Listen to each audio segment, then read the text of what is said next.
Hello, I'm Jonathan Kirsch with the latest Lakewood news and events. The September 28th City Council meeting started with a proclamation declaring October as Go-Tober month, encouraging those who primarily drive alone to work to try new, smarter ways to commute during the month of October. Council also recognized residents Brian Kakak, J.C. Pritchard, Liz Robotham, and city employee Drew Sprafke for saving a man's life at the Soda Lake Ski School at Bear Creek Lake Park. He was in the hospital 17 days. Wow. He ended up losing 17 pounds of muscle, and now he is 10 pounds heavier, doing good, cardiac rehab, but because of all these wonderful people, he wouldn't have survived. I'm nervous. That's quite all right. Just So everything just worked beautifully, like a well-oiled machine, and I thank everybody. In other council business, council approved regulations to limit and control cultivation and production of marijuana in residential areas and updated the city's laws governing alcohol, marijuana, and election procedures to match state law. To watch the September 28th City Council meeting online, visit lakewood.org/council videos.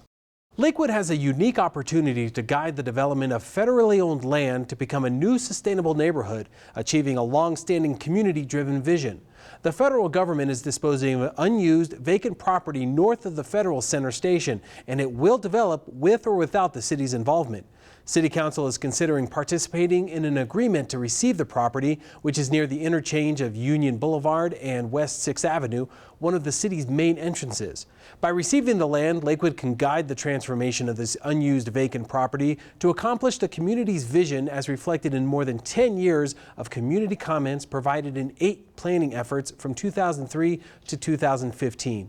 What do you think? Let us know by filling out an online questionnaire at lakewood.org/Fed Center Station, where you'll find more information. Be sure to sign up for the free Community Emergency Response Team training class. You'll learn to help yourself, your family, and your neighbors in an emergency before first responders can reach you. More information and the registration form for the October course can be found at lakewood.org/CERT. Court-appointed special advocates of Jefferson and Gilpin counties needs dedicated community members to become a voice for abused or neglected children in court. CASA is able to provide support to less than 30% of children's cases, so make a difference in the life of a child by becoming a CASA volunteer. Previous experience is not necessary, just compassion for children. The next CASA volunteer training is scheduled to begin October 6th and involves about 40 hours. For more information, please contact Tiffany Schlag at 303-271-6537 or Tiffany Schlag at CASAJeffcoGilpin.com. West Metro Fire Rescue is launching a new community initiative, working with area nursing homes and assisted living facilities to create a safer environment for older adults. West Metro's Seal of Approval program calls on the facilities to have an emergency operation plan, a fall prevention program, scheduled fire protection system maintenance, and a West Metro and a state inspection approval to receive West Metro's Seal of Approval. Learn more at westmetrofire.org. Members of the Colorado Task Force Urban Search and Rescue Team recently conducted a training exercise at Bear Creek Lake Park, where team members searched for victims after a simulated weather-related disaster. All right, so you'll be third in, then it'll be me, then we'll have the other 2 guys. Ground search teams, including canines and medical personnel, combed the area near Pelican Point looking for volunteer actors playing victims. Each section of the team was evaluated throughout the exercise to make sure they're ready for the real thing. It benefits us from the standpoint that we're better prepared to respond to this stuff, which directly affects the people we're going to take care of. If we're better prepared and we're more efficient at doing our job, we have the opportunity to save more victims. The task force also used a new GPS-based system that helped ensure the entire area was searched and all victims were found. If you've been looking to adopt a dog, October just might be the month to do it. I recently sat down with Jennifer Strickland from Foothills Animal Shelter to find out more about Dogtoberfest. Before we get into Dogtoberfest, tell us about our furry friend that we have here. Sure, this is Petey, and he is a 5-year-old Shih Tzu mix who came to us a couple of weeks ago, and unfortunately he was a lost dog with no identification on him and no owner came to claim him, so he's now ready to go into a forever home. Great.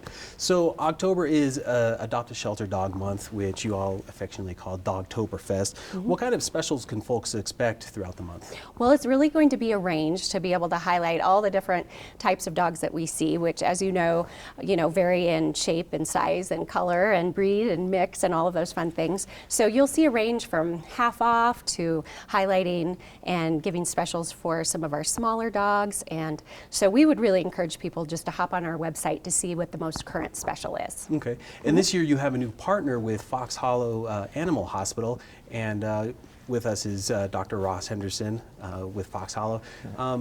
Dr. Ross, what is your role in Dogtoberfest? Well, Dogtoberfest is a great opportunity for us. We're kind of stepping in and just providing some giveaways, and also just helping any way that we really can to help support this great cause. Really, it's great to see these guys get involved with the potential families, and just to be there amongst the support is a huge pleasure. And Fox Hollow does a lot of stuff outside of October with Foothills Animal Shelter, right? Yeah, absolutely. So we've been tied in just previously. If there's any kind of procedures that extend above and beyond, we're able to help and facilitate that. Also, things even as something like radiography, for instance, we've got some great facilities that we have some animals come over and we can help and just provide some level of health care that way. But it's tough when these guys come over knowing that they don't have a home yet. We end up keeping half of them, or it feels like that at least. So. Jennifer, it's got to be nice to have this kind of outside help that Fox Hollow provides. Absolutely. He's being very modest. I mean, really, essentially, they are helping us save more lives. And, we see really an increasing number of animals that come through our doors that need more medical care. And so for us, it can be crucial and truly the difference between life and death to be able to reach out. And if we have a really extreme case, to be able to call up, for instance, Fox Hollow and say, can you help us? And they've been wonderful. That's great to have that community help. Yes. So for Dogtoberfest and such, spay and neuter vaccines, microchip, and health checks are all going to be included in the adoption fees, but starting November 1st, there's going to be a change in pet licensing fees, right? Correct, yes. So for the past 7 years, we've actually had dog licensing fees at $15 for spayed and neutered dogs and $30 for unaltered pets. And so, as you said, starting November 1st, it will change to $20. We really are in hope that a lot of the unaltered pets, who are the ones that a lot of times are out roaming the streets, will license. Right now, out of the 46,000 who license their pets every year, only 7% of them are unaltered. Oh, wow. And we know there are more out there, and so we hope that will help. And also just with the flat fee, making it a little bit simpler for folks too. And of course, we can't forget that fee not only helps your lost pet get home, but it also helps the thousands of animals just like Petey that we care for every single year. Right, you guys get so many pets every single year that it just costs so much to take care of, and you guys need all the help that you can get. Absolutely. Well, thanks, Jennifer and Dr. Ross, for coming in and chatting with us today and introducing us to Petey. Thanks for having us. If you want more information about Dogtoberfest or more information about the new pet licensing fees, you can go online to foothillsanimalshelter.org. Some major projects on Lakewood's to-do list will benefit from the work of several hundred students from the University of Colorado at Denver, thanks to the new Hometown Colorado initiative launched this week. The program, initiated by CU Denver's College of Architecture and Planning, provides students with hands-on learning as they work with Lakewood staff on projects to increase sustainability and livability in Lakewood. Learn more in the News from Our Partners section on lakewood.org/news.